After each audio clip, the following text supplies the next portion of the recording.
बिस्मिल्लाहिर्रहमानिर्रहीम, अस्सलाम वालेकुम। लाखों करोड़ों दुरूदो सलाम मोहम्मद मुस्तफ़ा सल्लल्लाहु अलैहि वसल्लम और आले मोहम्मद पर। मैं हूं उमर दराज गोंदल और आप हमारा फेसबुक और यूट्यूब चैनल देख रहे हैं। नाज़रीन, सबसे पहली बात तो यह है कि एक तो मंसूबों की बात मैंने आपको रात को बता दी थी कि बहुत सारे मंसूबे नाकाम हो गए। उसके बाद आज की जो सबसे बड़ी खबर है वो ये है कि जनरल बाजवा के साथ जिन्होंने डबल गेम की वो आज रंगे हाथों पकड़े गए हैं। और जनरल बाजवा के साथ डबल गेम की क्या गई है और आज हुकूमत में बैठे हुए लोगों ने एस्टैब्लिशमेंट को गंदा करने की कोशिश की या उनके ऊपर ब्लेम गेम डालने की कोशिश की, लेकिन चंद घंटों के अंदर ही ये दबाव बर्दाश्त नहीं कर पाए और उसके बाद घुटने टेक दिए हैं। ये आज की हमारी टॉप स्टोरी है और ये सबसे पहले इसके ऊपर बात करेंगे और फिर एस्टैब्लिशमेंट ने भी खबर बाहर फेंक दी कि इसका ये जो सारा कुछ कर रहे हैं इनको महंगा पड़ेगा और इसकी प्राइस खुद पे करनी पड़ेगी। दूसरे नंबर के ऊपर चल के आज मरियम नवाज ने कुछ बातचीत की है और मरियम नवाज फिर उस ट्रैक के ऊपर वापस आई हैं जहां पे उन्होंने एस्टैब्लिशमेंट के ऊपर, फौज के ऊपर इल्जामात लगाए हैं, इशारों किनायों में लगाए हैं गोके, लेकिन जब मैं आपके सामने रखूंगा तो आपको अंदाजा होगा कि इन्होंने किया क्या है। और उसके बाद एक और खबर जो मैं आपके साथ आपको बताना चाहता हूं वो ये है कि कुछ हंगामी मुलाकातें हो रही हैं और इस लम्हे भी मुलाकातें जारी हैं। दो शख्सियत ऐसी हैं जो जाहिरन मुलाकात कर रही हैं, लेकिन उस मुलाकात के दौरान एक तीसरी शख्सियत भी मौजूद है और वो तीसरी शख्सियत कहीं और से आई है और पैगाम लेके आई है। और वो पैगाम क्या है वो भी आपके सामने रखेंगे। और फिर एक और इंपॉर्टेंट जो खबर हमारे पास है वो पंजाब से मुतल्लिक। आपको अंदाजा है कि पंजाब के अंदर 25 सरकान जो हैं वो डी सीट हो चुके हैं। कहने को आज तमाम अखबारात ने, डॉन ने भी, दुनिया न्यूज ने, सब ने लिखा कि तहरीक इंसाफ के 25 सरकान डी सीट हुए। नहीं, तहरीक इंसाफ के नहीं, वो अरकान जो नून लीग के साथ थे जिनकी बुनियाद के ऊपर वजीर आला मुंतखब हुए थे उनको डी सीट करने के बाद कल एक नया मैच पंजाब में पड़ने वाला है। किस तरह से तमाम तफसीलात आपके सामने रखेंगे। लेकिन अगर आपने अभी तक चैनल सब्सक्राइब नहीं किया और आप चाहते हैं कि आपको मुस्तनद और बरवक्त खबरें मिलती रहें तो हमारा चैनल सब्सक्राइब कर लीजिए, बेल आइकन के ऊपर क्लिक कर लीजिए ताकि हमारी आइंदा आने वाली वीडियोस बर वक्त आप तक पहुंच रहे।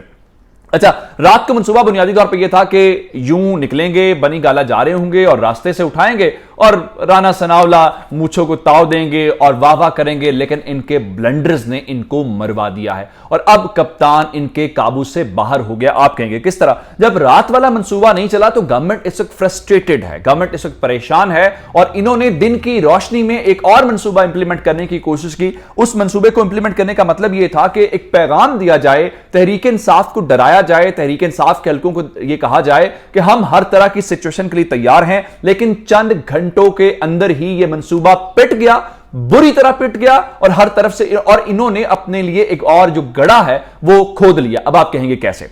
अब हुआ यह है कि आज जनरल बाजवा के साथ डबल गेम करने की कोशिश की गई है, लेकिन ये ब्लेम जनरल बाजवा के ऊपर लगवाना चाहते थे और लेकिन गंदे खुद हो गए। उसकी वजह यह है कि शीरी मजारी साहिबा जो हैं वो आउटस्पोकन तो हैं और उन्होंने चंद रोज पहले एक प्रेस कॉन्फ्रेंस की और उस प्रेस कॉन्फ्रेंस के अंदर उन्होंने बाकायदा तौर पे न्यूट्रल वाली बात को अच्छा खासा ग्रिल किया।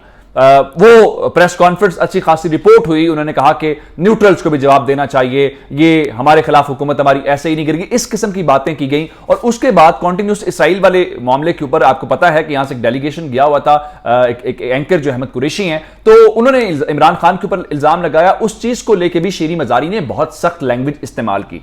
इन सारी बातों के बाद तासुर ये देने की कोशिश की गई, शीरी मजारी को आज इस्लामाबाद में दिन दिहाड़े गिरफ्तार किया गया और अगर उनकी बेटी ईमान मजारी के अल्फाज में मैं आपको बताऊं तो उनके मुताबिक उनको किडनैप किया गया, उनको जबरी तौर पे अगवा या लापता किया गया, गिरफ्तार नहीं किया गया। इस्लामाबाद से उठाया, फौरन राहदारी रिमांड लिया और जनाब अली डेरा गाजी खान की तरफ दौड़े लगा ली। लेकिन उसके थोड़े ही लम्हे के बाद तहरीक इंसाफ ने जो आज रद्देमल दिया ना, इन तमाम सियासी जमातों को उनसे सीखना चाहिए कि अपनी लीडरशिप के साथ और अपने कारकुनों के साथ कैसे खड़े होते हैं। फौरी तौर पे शिबली फराज, उसके अलावा जो फवाद चौधरी हैं, इफ्तिखार दुरानी हैं, इस किस्म की बहुत सारी शख्सियात फौरी तौर पे थाना कोसार पहुंचे। थाना कोसार के अलावा उन्होंने ईमान मजारी को साथ लिया, इस्लामाबाद हाई कोर्ट चले गए, वहां पे दरखास्त दायर की, पिटीशन कि आज ही समाअत करें। और इतलात ये हैं कि अभी बेशक खबरें कुछ और आई हैं, उसके बावजूद इस्लामाबाद हाई कोर्ट आज इस केस की समाअत करेगी और पिटीशन जो है उसको वो देखेंगे। इमरान खान ने क्या किया? इमरान खान ने आज ऐलान तो कल उन्होंने करना है जो लॉन्ग मार्च का 22 तारीख को,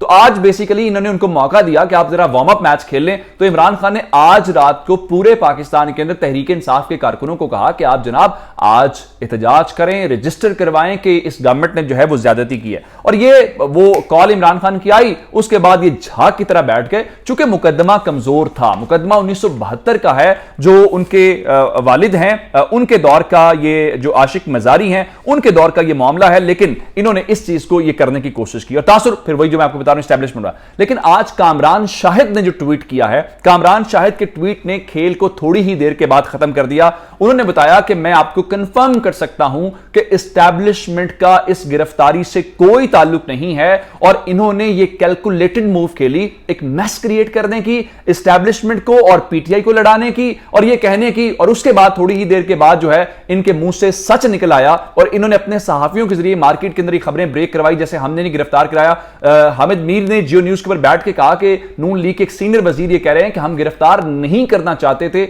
हमारे ऊपर दबाव डाला गया। मतलब क्या है कि जी फौज ने या एस्टैब्लिशमेंट ने गिरफ्तार कराया, लेकिन जब एस्टैब्लिशमेंट ने ये कहा हमने गिरफ्तार नहीं कराया तो फिर उन्होंने डंडा चलाया।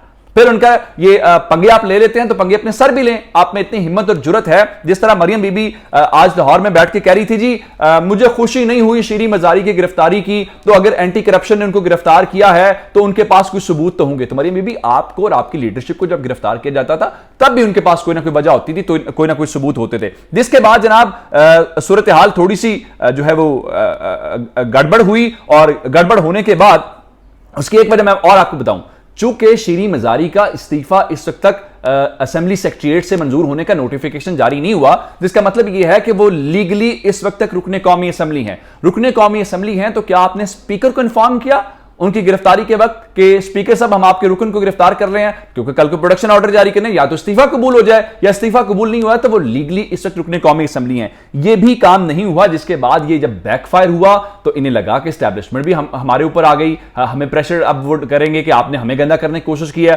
तहरीक इंसाफ ने खुल के बात की, मीडिया ने आज जियो जैसा चैनल सारा दिन इसके ऊपर लगा रहा, मजबूर हो गए, सोशल मीडिया के ऊपर ट्रेंड्स आए। तो उसके बाद इन्होंने इस कोलेक्टरल डैमेज को कंट्रोल कैसे किया, फिर हमजा शहबाज शरीफ को मैदान में उतारा गया और हमजा शहबाज शरीफ ने फौरी तौर पे कहा जी ये हमारी मशरकी इक़दार के खिलाफ है। हाई प्रोफाइल गिरफ्तारी हो, शीरी मजारी जो फेडरल लेवल की मिनिस्टर थी, तो आपको लगता है कि वज़ीर आला पंजाब की मंजूरी के बगैर वो महकमा जो उनके अंडर है एंटी करप्शन का, वो ये काम कर सकता है? तो फिर उल्टी चाल अपनी तरफ से चलने की कोशिश की गई और ये कहा गया कि जनाब वो हमजा शहबाज शरीफ ने कहा कि औरतों को गिरफ्तार करना हमारी मशरकी इक़दार के खिलाफ है, तो फौरी तौर पर रिहा किया जाए और उन्होंने रिहाई कराई। जिसके बाद वो जो डीजी खान लेके जा रहे थे वो वापस मुड़े। अब खबरें यह जी डीजी एंटी करप्शन ने फौरी तौर पर उनकी गिरफ्तारी का हुक्म दिया है और जो उनको उसके बाद जो है वो रिहा कर दिया जाएगा और उनके घर छोड़ दिया जाएगा। जिसका मतलब ये हुआ कि जब आप वीडियो देख रहे होंगे तो उनकी रिहाई हो चुकी होगी या शायद रिहाई होने वाली होगी या उसकी थोड़ी देर के बाद हो जाएगी। अब आते हैं कुछ खास मुलाकातों की तरफ। मॉडल टाउन के अंदर जो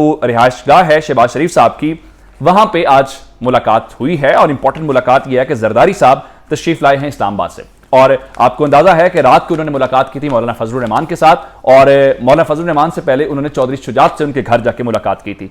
इन मुलाकातों का मकसद क्या है? इन मुलाकातों का मकसद यह है कि खेल खत्म हो चुका है और 25 तारीख लास्ट तारीख है। उसकी वजह क्या है? उसकी वजह यह है 25 तारीख तक जो IMF के साथ मुज़ाकरात हैं वहां उसका नतीजा आ जाना है। अगर तो नतीजा पॉजिटिव आ गया, पैसे मिल गए, तो शायद ये रेजिस्ट करें और अगर नतीजा नहीं आता तो उसका मतलब ये होगा कि ये वैसे ही कहें जी हम तो हुकूमत छोड़ना चाहते हैं। फिर एक और खबर आपको दे देता हूं, आज पाकिस्तान पीपल्स पार्टी के भी एक सेगमेंट ने हुकूमत छोड़ने की हिमायत कर दी है। उनका ख्याल यह है कि जो हमें मतलूबा हिमायत मिलनी चाहिए थी वो नहीं मिली, तो इसका मतलब है हमें हुकूमत में नहीं रहना चाहिए, फिर बर्डन सब के ऊपर जो है वो शिफ्ट होना चाहिए। आपको एक और खबर देता हूं जाते जाते, ये जो मॉडल टाउन के अंदर मुलाकात हुई है जहां पे जरदारी साहब और शहबाज शरीफ साहब थे, इन दोनों के दरमियान नहीं थी, एक तीसरी शख्सियत भी थी और वो पैगाम लेके इस्लामाबाद से आई थी कि आप बस करें, हो गया जो आपके साथ होना था, जिसकी बुनियाद के ऊपर अब सिर्फ ग्राउंड बनाया जा रहा है मरियम को जलसों जुलूस का। अब 23 तारीख को जो है वो उकाड़ा के अंदर जलसा है और इमरान खान जो लॉन्ग मार्च का कल ऐलान करते हैं। अब देखते हैं कि कल लॉन्ग मार्च का ऐलान होने के बाद चीजें होती हैं या उससे पहले ही खेल खत्म हो जाएगा। आपकी समातों का बहुत शुक्रिया, खुदा हाफिज।